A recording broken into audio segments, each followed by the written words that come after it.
অগ্নিগর্ভ বাংলাদেশ, চলছে হিন্দু নিধনযজ্ঞ। আতঙ্কে নিজের পরিবারের কাছে ফিরে যাচ্ছেন বাংলাদেশি নাগরিকরা। কেউ বলছেন ইতিমধ্যেই বাড়িঘর ভেঙে দেওয়া হয়েছে। পাশাপাশি সীমান্তে ভারতীয় ব্যবসায়ীদের সঙ্গে উঠছে দুর্ব্যবহারের অভিযোগ। কারা করছে দুর্ব্যবহার, দেখুন।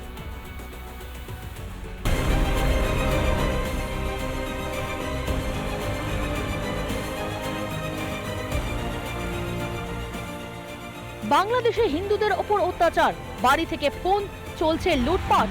তাই চিকিৎসা না করিয়েই তড়িঘড়ি বাড়ি ফিরে যাচ্ছেন সাতক্ষীরার এক বাসিন্দা। আমাদের একটু জায়গা আছে, ওই বিল টিল আছে ঘের রাখুন দক্ষিণ অঞ্চলে, তা ওই রাত্রি যে দা উঁচু করে, আচ্ছা যা থাকে লুটপাট করে নিয়ে যায়, সাদা ধরতে চায় ধরে। আমরা খুব আতঙ্কে আছি, আমরা যে কোনো মুহূর্তে এবারে চলে আসবো। পেট্রাপোল সীমান্ত দিয়ে বাড়ি ফেরার হিড়িক বাংলাদেশিদের। হিন্দুদের পরে একটা অন্যায় অত্যাচার, মন্দির ভাঙা, এই সমস্ত তো শুনছি বা শুনে আসছি।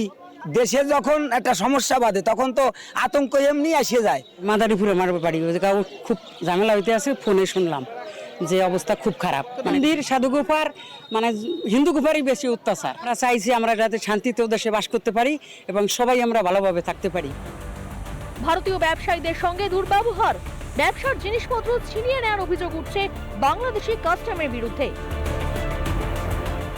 আর গেলে আনলিগাল ভাবে প্রথমত স্টাম্প মারার জন্য টাকা নেয়, যাওয়ার সময় টাকা নেয়, আসার সময় টাকা নেয়। কত টাকা করে নেয়? যাওয়ার সময় 200 টাকা নেয়, আসার সময় 100 টাকা 50 টাকা এরকম নেয়। এটা কি ভারতীয়দের জন্য? না, ভারতীয়দের জন্য এটা। আমি ধরুন ব্যবসার জন্য জিনিসপত্র নিয়ে যাচ্ছি, এক্ষেত্রে আমার জিনিসপত্রগুলো নিয়ে নিল, তার বদলে কোনো টাকা দেওয়া হয়? না, কোনো টাকা দেয় না। ডিএম এর কাগজ দিয়ে দেয়, খালি হাতে চলে এসো, আবার ভ্রমণ ট্যাক্স দিয়ে ফিরে এসো। লোকসানের ভয় আগে থেকেই ব্যবসার সামগ্রী নিয়ে ফিরে এলেন এক ব্যবসায়ী। শুনলাম ও ভাষায় লাইন খারাপ, মাল ধরছে। মাল ধরছে আগে থেকে শুনে নিয়ে চলে এসেছে। না, সুপার বলেছে ওখানকার, সুপার যে ভারতীয় কোনো পণ্য আসলে আমরা নিয়ে নেব। বিজনেস ভিসা দেওয়া হয়েছে। বিজনেস ভিসাটা আমাদের কি কোন উদ্দেশ্য করে কেনা দেওয়া হয়েছে? এটা ইউনূস সরকারের কারণেই অরাজকতা, বলছেন বাংলাদেশিরাই। আমরা চাইছি নতুন কোনো সরকার আসুক, আপনার দেশটা সরকারের অধীনে চলুক। অন্তর্বর্তীকালীন সরকার দেশ চালাইতে পারতেছে না, যার জন্য দেশে মনে করেন যে দেশের ভাবমূর্তি নষ্ট হচ্ছে। বাংলাদেশে হিন্দুদের ওপর অত্যাচারের প্রতিবাদে পেট্রাপোলে প্রতিবাদ সভা বিজেপির। পেট্রাপোল সীমান্তের জিরো পয়েন্টের দিকে যাতে রাজ্যের বিরোধী দলনেতা সহ অন্যান্য বিধায়ক এবং সনাতনীরা না যেতে পারে, তার জন্য রাজ্য পুলিশের পক্ষ থেকে একাধিক গার্ডরেল নিয়ে আসা হয়েছে।